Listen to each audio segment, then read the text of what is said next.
નમસ્કાર મિત્રો, સ્વાગત છે તમારું આજના તાજા સમાચારમાં। મિત્રો, રૂપિયા 500ના દરની નવી નકલી નોટ બજારમાં આરામથી ફરી રહી હોવાથી લોકોને સતર્ક કરવા ગૃહ મંત્રાલયે નકલી નવી નોટો અંગે હાઈ એલર્ટ જાહેર કર્યું છે અને આ ચેતવણી મુખ્ય નાણાકીય અને નિયમનકારી સંસ્થાઓ જેમ કે ડિરેક્ટરેટ ઓફ રેવન્યુ ઇન્ટેલિજન્સ અને આ તમામ માહિતી આપણને આપી છે અને 500 રૂપિયાની નવી નકલી નોટના કારણે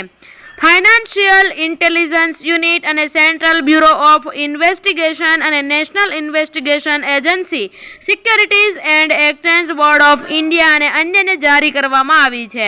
એટલે મિત્રો, આ 500 રૂપિયાની જે નવી નોટ અત્યારે આવી છે તેમાં હવે ખોટી નોટો પણ આવી ગઈ છે અને તેને લઈને આપણી આરબીઆઈ અને આ જે અલગ અલગ જે કંપનીઓ છે અને બેંકો છે તેમને પણ એલર્ટ કરવામાં આવી છે અને તે આ નકલી નોટો અને અસલી નોટો વચ્ચેની સમાનતા વિશે પણ ચેતવણી આપે છે અને એક અહેવાલ મુજબ નકલી નોટો અંગેનો સલામતી પરિપત્ર સેબી, ડીઆઈઆઈ, સીબીઆઈ અને એનઆઈએ સહિત અનેક એજન્સીઓ સાથે શેર કરવામાં આવ્યો છે। તો મિત્રો, ચેતીને રહેજો અને આવા સમાચાર માટે અમારી ચેનલને જરૂરથી સબસ્ક્રાઇબ કરી લેજો। ધન્યવાદ।